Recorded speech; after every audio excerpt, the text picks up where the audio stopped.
reverse engineered it. So instead of working with organizations in terms of solving their issues, I know work with individuals who have challenges within their career.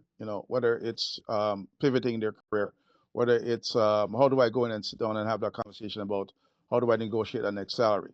So, or somebody who has worked in an organization for many years and they want to move to something else and they don't know how to manage the interviewing process. Welcome to Career Coaching Secrets, the podcast where we talk with successful career coaches on how they built their success and the hard lessons they learned along the way. My name is Davis Nguyen, and I'm the founder of Purple Circle, where we help career coaches scale their business to 7 and 8 figures without burning out. Before Purple Circle, I started and scaled several 7 and 8 figure career coaching businesses myself and consulted with 2 career coaching businesses that are now doing over $100 million each.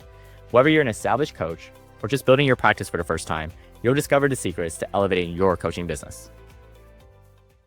Hey everyone, welcome again to another episode of Career Coaching Secrets. Today I'm excited to welcome Robert Hislop to the show. Robert is a career development strategist, executive career coach, and the founder of Two Times International. With a background spanning industries like petroleum, FMCG, telecom, and insurance, Robert brings a global perspective to career coaching and leadership development. For the past 7 years, he's built his coaching business remotely, helping professionals navigate career transitions, develop personal brands, master job search strategies, and secure executive level roles. I'm excited to have you on the show. Welcome to the show, Robert. Thank you for having me on. It's a pleasure to talk to you today. Pleasure's all mine. Tell me a little bit more about what inspired you to become a career coach. Well, the short version is I spent many years working in corporate as per the various industries that you just spoke about. And somewhere along the line, one of my coworkers suggested to me that I should transition from being in the sales side to become a sales trainer. And at first, I didn't think that was my space. So it sat with me for a couple of days, and then I realized that, oh, there's an industry out there where you can actually become a career coach. So I started doing some research and went down the rabbit hole. And then I realized that I've been actually career coaching all these years. We just didn't call it that because being from the sales side of things, you're always solving a problem. There's always a pain point. There's always an issue with the client. So I just kind of naturally took what I knew and just kind of reverse engineered it. So instead of working with organizations in terms of solving their issues, I know work with individuals who have challenges within their career. Whether it's pivoting their career, whether it's how do I go in and sit down and have that conversation about how do I negotiate that next salary. So, or somebody who has worked in an organization for many years and they want to move to something else and they don't know how to manage the interviewing process. Mm-hmm. So that is the quick jumping off point after how this thing got started. Thank you for sharing that, Robert. Tell me more about your journey from the point that you started your coaching business to where you are at today. Well, in terms of, as I said earlier, working in corporate, and as anybody knows who works in corporate, it can be challenging at times. You're always looking for more. You want to inspire people. So I guess my natural inclination is to see people succeed. And it's more wanting to make sure that they're on the right path. Because along the way, I've learned some lessons in terms of working for organizations, working for various different types of managers who might not have been the best at what they do. And they were not necessarily giving me the right direction. But I've always thought maybe I could do it better. And I figured, well, let me step out and do it. So there's a lot of work that goes into it that, the motor in public, as they would say, doesn't see. So there's a lot of sitting down and doing your homework and self-studying, self-educating. Because I have a theory, you never know who you're going to talk to on a daily basis. So one should always be informed, right? So I would say I am a lifelong learner, like to learn things, like to research. Mm-hmm.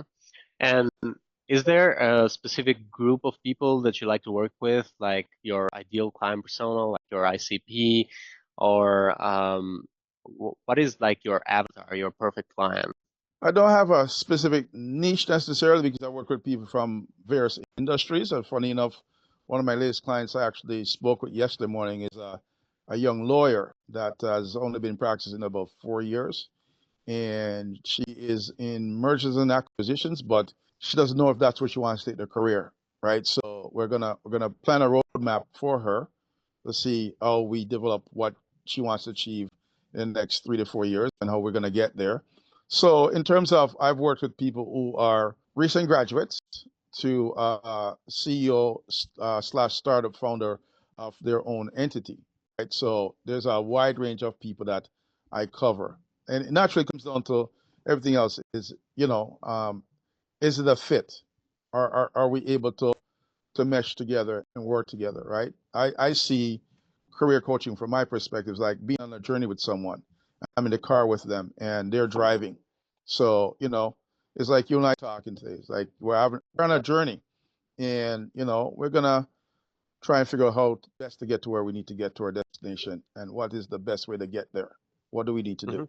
And where do you find your clients right now? What is the best marketing channel that's working for you in generating new clients? It's like, what is the main way of you connecting with these potential clients? Well, at this point of the career, a lot of it actually been referrals. One friend tells another one, and so on and so on. So a lot of it has been referrals, and that's, I guess, naturally comes from my sales background in terms of a warm lead is always better than a cold lead, right? It's easier to work with somebody who has an idea as to who you are, what you're about, versus somebody who has no idea who you are, what you do, and how you go about doing it. So for me at this point, there's some interest coming across from LinkedIn.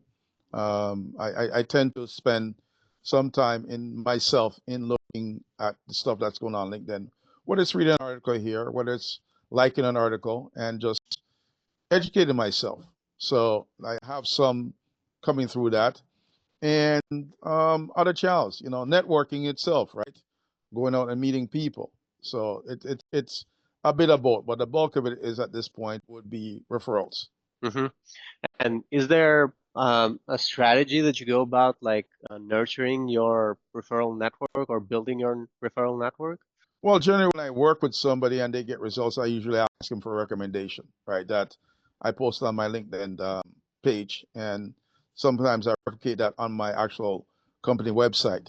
So, if I meet someone, as a matter of fact, met a couple of people on Friday night last week, went out and met some people and engaged. And again, it became a social thing that became a networking thing where I met some people, started exchanging some ideas with them, and naturally, I can talk as much about myself as I want to. But I said, well, here's my details. Go take a look at what's on my website, and you will understand what is it that I do. So there's no sense in me trying to sell myself at that particular moment in time, right? Mm-hmm. So that you can hear or read a perspective from somebody else who I've done work with and the results that they have achieved. So that's kind of one of the ways to kind of get the ball rolling, right?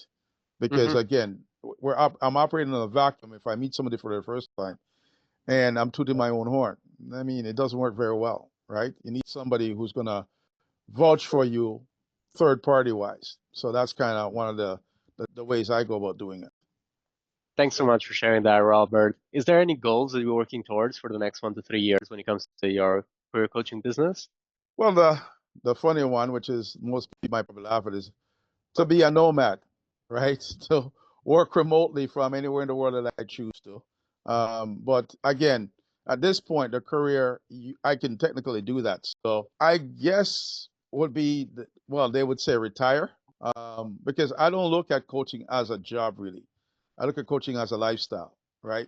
Because I don't turn it on and off. If I meet someone, well, do I coach or do I have to go set an appointment to coach? So it's just a way of living to me. So it's just trying to further that lifestyle, I guess, would be the short answer. Mm-hmm. If that resonates or makes sense. And would you say that like doing the digital nomad lifestyle is like what is holding you back right now? Is it a revenue issue? Is it a time issue? Is it like some commitment back in Toronto or? Yeah, I grew up in Toronto, so it's technically my second home as per other parts of my career, right? So sometimes I confuse it whether it's my first or my second home, right? Because I had the opportunity to work in the Caribbean for numerous of years, and I love that. So there is no definite time frame. I mean, all I need to do is pick up my laptop or my cell phone and jump on a plane and be off to my other home, technically, right? So whether that will be a permanent move, not necessarily, right?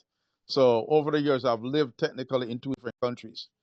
So it's whether it's winter in one versus summer all the time in the other one, right? Currently, it's winter in Toronto, right? So Yeah. would I rather be somewhere nice, warm and sunny?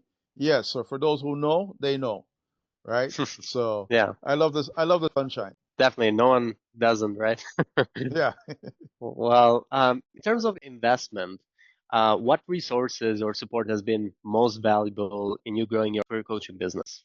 Well, when I started out of the business initially, again, it's marketing and branding. Nobody knows who you are. So I did take our coaching program, right, to get myself certified, right? I figured that was one of the first things I needed to do to kind of, make myself more marketable. So I got certified. And from there now, started building out the marketing campaign. And when I started, initially, didn't have a website, right? So built up a website. And one of the things, though, to dial back on what you asked me earlier, and I guess would be a goal, is ironically enough, which I have not done to this day, is to do a podcast, right? I actually recorded an intro and did a couple of test interviews, but I kind of put it on the shelf. So that would be a question to go back. I just realized that that would be a goal of mine that I haven't done yet. And the goal of that podcast would be what I call your second act, right? Because a lot of people have a second act in their career, right? A lot of people start out with one thing and then do it for numerous of years and then ultimately decide that they want to do something else. So marketing and branding would be, things I've done, but having worked in corporate, I understand how companies grow and scale. It's kind of follow the footprint of what I've seen organizations I've worked for do over time. Yeah, I really like the idea of the podcast too. I think it's gonna help with marketing too when it comes to your coaching business. I wanted to ask you, what is something that you wish you had known when you first started scaling your coaching business? So it's like, what is an unexpected lesson learned from you? Well, you figure when you start coaching that everybody's going to become a client, right? I mean, everybody talk to, yeah, I need coaching. No. So a lot of people, one of the things that I learned over time, and it still happens to this day, that a lot of people don't realize that coaching is affordable, right? And it's to, when you get in the space of talking with people, get them to understand that it's not what you thought it was way back in the day where coaching was only for CEOs and the C-suite, right? Whereas now everybody can technically find a coach depending on what they want to do. And to solve that problem, I kind of tell people like, you probably have Netflix, right? Yes, a nod ahead. You have a cell phone. Yes. Okay. Probably have Spotify too, right? Yes. If you think of it as a subscription-based product, you can get yourself coaching. So that was one of the lessons I learned over time, that it's affordable, but people don't know it's that affordable. And depending hmm on what their goals and aspirations are. Yeah.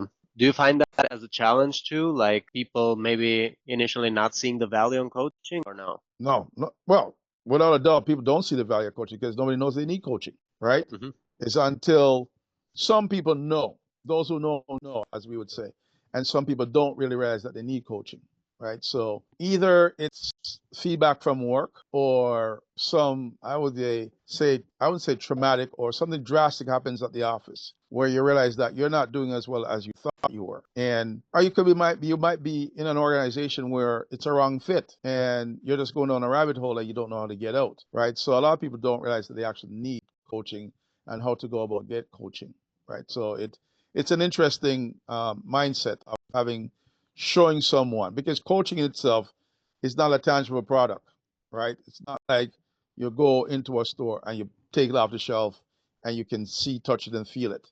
It's an Yeah. experience, right? It's an engagement. It's a journey. So, those who know do know, and then those who don't know, we try and get them to know. What are some of the biggest challenges you face in scaling your coaching business, apart from like people sometimes not seeing the value in coaching? That actually is the biggest in getting people, because the first thing people say when they know what you do as a coach, first thing is, I can't afford it. But we never had a discussion about cost, right? So you have to break it down for them. So it's just a matter of, again, doing a discovery, trying to find out what the issues or challenges that they might be experiencing that they're not even realizing that they are. So over time, once you start to break it down into small biteable bits, then they will realize that, hey, they're onto something here, or this is what has been holding me back? Why am I not getting promoted? What is it that I'm doing wrong, right? So it's to uncover a need and then start them on that journey. Because like I said, a lot of people don't realize that they actually need to be coached. Yeah, And totally. if you have a lawyer, basically most people have a lawyer that they can call on whenever they have a problem. So my philosophy is, why would you not want to have a coach that you can reach out to should you have that problem? Or you could be having a bad day at work, right? Maybe somebody said something to you wrong, you interpreted it incorrectly. Maybe you're having a challenge with your immediate supervisor, your boss. Who do you go to have that conversation? Why not find yourself a coach that you can reach out to at any time? Have them in Yeah, speed dial. totally. I also wanted to ask, how do you currently balance handle the balance between delivering great client results and managing business growth on the other side? Is this something that is difficult for you to balance, or how do you feel about that? No, I wouldn't say it's difficult because again, having, I guess I would say, grow up working in corporate, right? I come from a structured environment. So my days and times and hours are accounted for. On a day that I don't have an appointment in the morning, I dedicate some time to do my research and, doing some reading. I'm forever reading some kind of a book, right? I have this long, very long book list that I don't know if I'll ever get to read all those books in this lifetime, because every time I see something that piques my interest, I put it on my list. So, my day is structured that in terms of I follow a routine where if there's no appointment, doing some research. If I'm not doing some research, making some client notes, or just trying to learn the latest happenings within the industry, right? Try and stay ahead of the game, that sort of thing. So, Yeah, and is there any aspect of running your career coaching business right now that would figuratively keep you up at night? no, technically, how to get more clients? That might be the only thing that keeps me up at night, right? I mean, once you have achieved success with one person, then you want to replace that one because it's constantly moving. It's like a body of water, right? You're never in the same place. You keep on moving, moving, moving. So it's, how do you find quality clients that you're going to be able to help them improve and achieve their goal?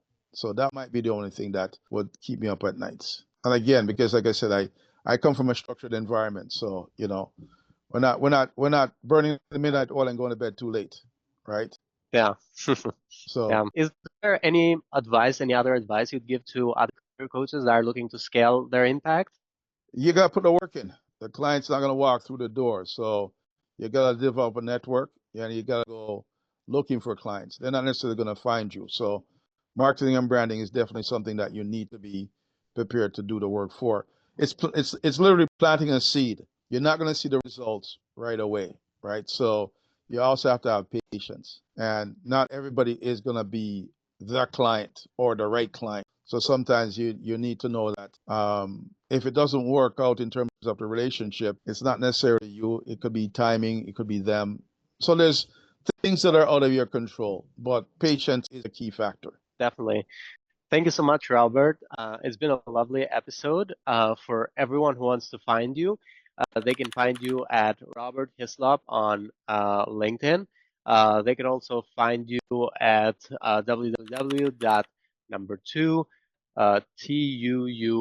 tuumbs.com. So tuumbs.com. And yeah, thank you so much for coming to the show. I appreciate your time and effort. Thank you. It was great talking with you today. That's it for this episode of Career Coaching Secrets. If you enjoyed this conversation, you can subscribe to YouTube, Spotify, Apple Podcasts, or wherever you're listening to this episode to catch future episodes. This conversation was brought to you by Purple Circle, where we help career coaches scale their business to 7 and 8 figures without burning out. To learn more about Purple Circle, our community, and how we can help you grow your business, visit joinpurplecircle.com.